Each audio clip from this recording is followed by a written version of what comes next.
What's up, guys? I'm back with another video, and today, man, we're gonna be reacting to the top 10 most epic anime fights of spring of this year. You know what I'm saying? 2021. Now, our videos have been going crazy, man. Thank y'all so much, man. Our recent video, the Fate series one, that shit is going stupid right now, bro. That shit is at like 700 views. I appreciate y'all so much. Let me know if y'all got any suggestions of any animes that y'all want me to react to, or like a video or something, you know what I'm saying, and I'll react to it. But anyways, y'all, thank y'all so much for the love and support I've been getting recently, man. We're at 451 subs, man. Let's get this quick 500 and we on the road to 1K. Like I always say, man, I appreciate y'all, and don't forget to hit that sub button if you're new, and hit that like button, and also hit those notification bells so y'all can get notified whenever I drop a video. But anyways, man, don't forget to like, share, subscribe if you're new. Let's get right into this video, bro. Speakers up, bro. It's the end of June, so this is around the time we look back at the season that's just passed. Time sure does fly, doesn't it? The start of the season felt just like yesterday, but we're already staring at the incoming summer season. How about a trip down memory lane then? Yes, this season's been an action-packed one, and I'd like to highlight some of the most amazing battles Bro.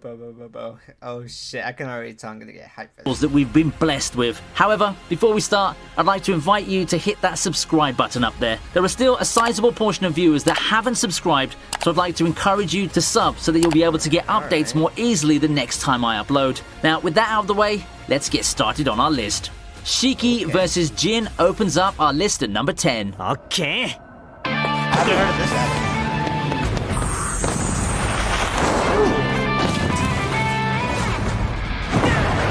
Coming into this season, I'm sure everyone had varying opinions on Eden Zero. Some were lukewarm to it, while others gladly welcomed another battle shonen to the ever-growing family. Personally, I like the idea of the sci-fi theme of the series, and I more or less enjoyed the series from the get-go. Whatever your opinions are, I think we have to give credit where it's due for the cool fights that we got as early as a season in. Understandably, Shiki versus Jin's probably not on anyone's radar. That gives me even more reason to include this fun little scuffle on the list. It's in fights like this that you see Mashima's creativity on display, and despite being a departure from his previous work in terms of setting, Eden's That guy's kind of nice with it. I ain't even gonna lie, bro. He's nice with it. Zero still gives us some hints of fairy tale and rave at their best. It's early for the hype to match anything from those two, but I love how the technological and modern aspects of the show are incorporated in this battle. It's great to see that hero Mashima still has it in him. I admit at first I was unsure of what to expect of Eden Zero adaptation, but so far it's been pretty lit. Big props to the anime team for making the most out of the source material and giving us this fight too.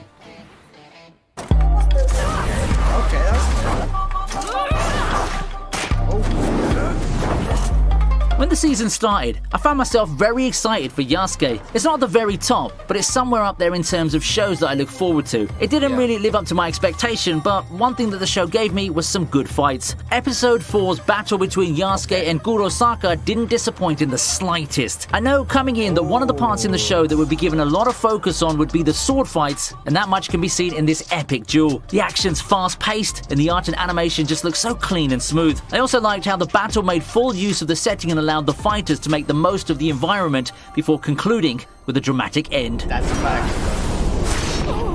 Ooh. Shat on me. Hell yeah. Hell fucking yeah, bro. Luffy, Law, and Kid destroyed this fucking shit, bro. Bro.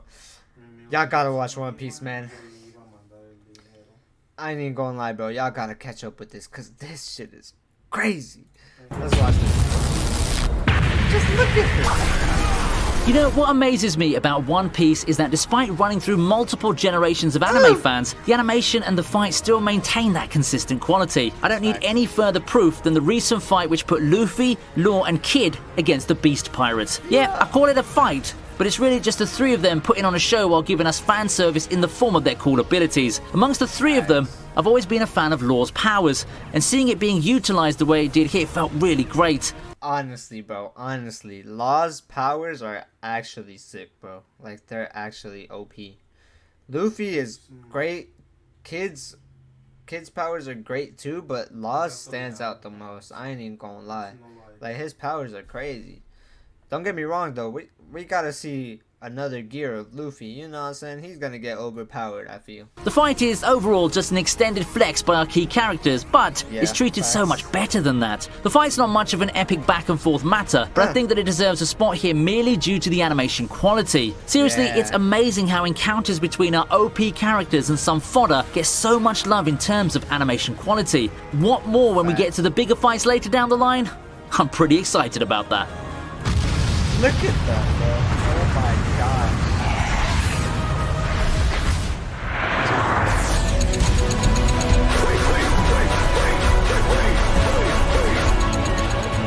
It's a late comer to the party, but we have a crazy one here. Record of Ragnarok as an adaptation has had quite the mixed reception, to say the least. However, one thing that I can be sure of is that it provides one of the top fights that we've seen this season. That's Adam versus Zeus. I think that the best part of the fight, besides the fight itself, is the message. Adam represents humanity's strength and will, and despite being outmatched, puts up one hell of a fight.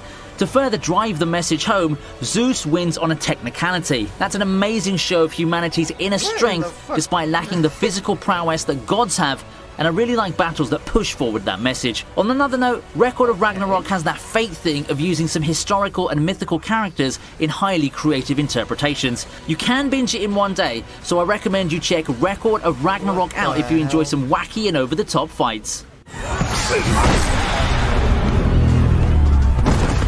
I knew that Megalobox had it in it to give us one of the most awesome fights of the season. Waiting 8 episodes is worth it, as we get to see a crazy showdown between Mac and Lou. Of course, we can count one of the more underrated boxing anime to deliver. It's quite the intense fight we have here, with the fight starting out heavily in Lou's favour. I mean, I wouldn't be surprised if some people found the fight hard to watch due to how much of a beatdown Lou's giving out, all without restraint. Then, Mac time begins, and the tide turns. For me, the most important part of the episode, however, was the revelations on what Mac time really is. It seems to be a feature rather than a bug, and it sure is setting up some possible consequences in the future. Plus, the entire thing reeked of some corporate BS, which I think should be a key focus on the story moving forward.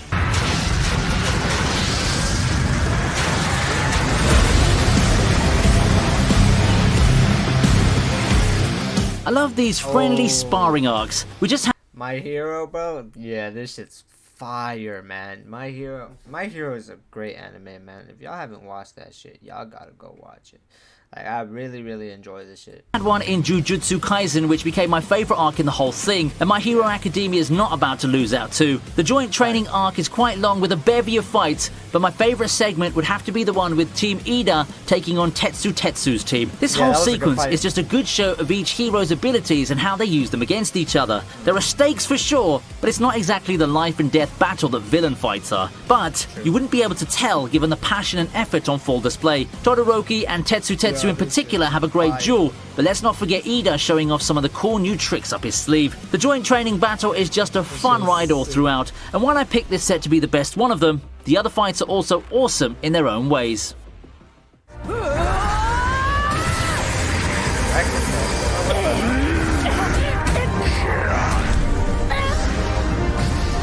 Okay, buddy. Bootleg Goku and fucking Dragon Ball Z, buddy. Okay?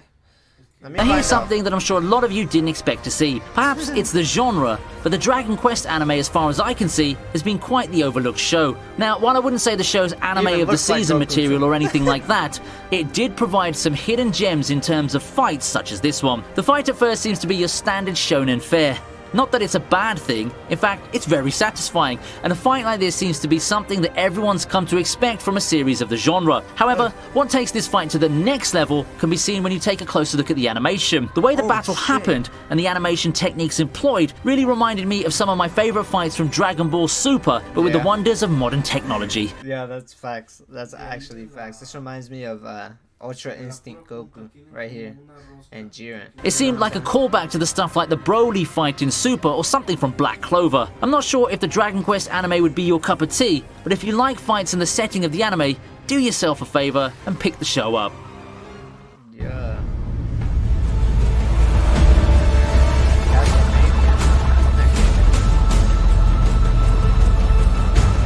And Castlevania continues to impress. I briefly talked about this on a previous video that despite Castlevania not being a Japanese anime, I feel that I want to highlight the show a bit more because it looks pretty anime anyway, and it consistently gives us fights as neat as this one. Carmilla vs Isaac for me is the highlight of the season of Castlevania. The best fight. It's not a Japanese anime, that's interesting. Fight amongst a bunch, if you may. And a lot of that has to do with the fight choreography and how much the combatants' characters shone in this duel. A good fight is also a way to showcase character development, you know, a way to present an extension of what the characters have been through in a sense. It's been a long run now, but this fight really caps off the great journey Isaac has gone through as a character. You can also see how he compensates for the lack of power in comparison to his opponent, and the same goes for Carmilla and her pride being her downfall.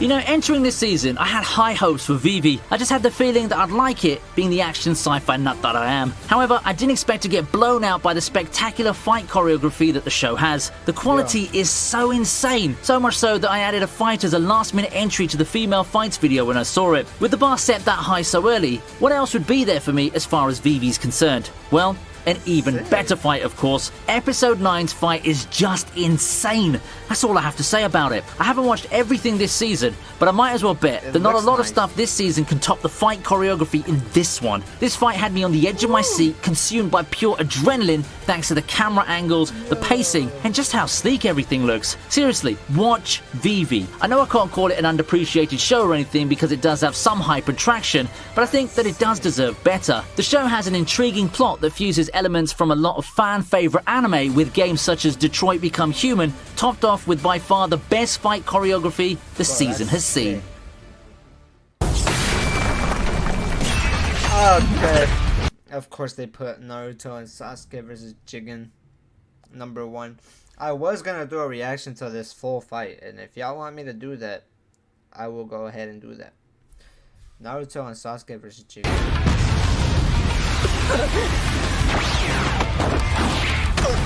It's a close call, this one. It really was. In the end, I decided to give the top spot to this one because it was one of the few fights that really blew up on the internet, at least from what I saw anyway. Plus, it's not too shabby of a fight, to be fair. Actually, no, I take that back. This one is an amazingly animated fight that reminds me of the previous team-up versus Momoshiki. Pretty much what you want from a Naruto universe fight is in full display here. You got the usual abilities of our characters, along with a mix of taijutsu. It's a very tense battle, and compared to the Momoshiki fight, the dads seem to be so screwed this time round. Jigen is just so powerful that he can take on both Naruto and Sasuke without even breaking a sweat, and even the trusty powers that we've known the legacy characters for, such as the Susanoo, seem to be no match at some points. Overall, a very great fight that will serve as a landmark turning point in Boruto for years to come. Okay, I'm more interested now. Y'all gotta let me know if y'all want me to react to this right here.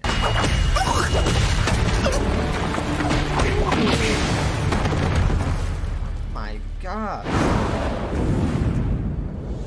Now those were some great looking fights, weren't they? But you know what's not amazing? Region locks. Well, luckily ExpressVPN is here to help you vanquish those pesky region locks with data breaches to get started next time. Alright, man. That was a pretty good list. I ain't even gonna lie. It sucks because none of these lists, bro. None of these lists have Dragon Ball in them, bro. It's tough. Dragon Ball gets no love. You know what I'm saying? But anyways, y'all. That was top 10 most epic anime fights of spring 2021. I love y'all so damn much. Like I always say, I appreciate the support. Make sure y'all hit the sub button. And make sure to hit those notification bells so y'all can get notified whenever I drop a video, man. Anyways, guys. Thank y'all. Let's get this quick 500, bro. And we're on the road to 1K. Stay positive, stay healthy, and keep that strong mentality, man. I'm out.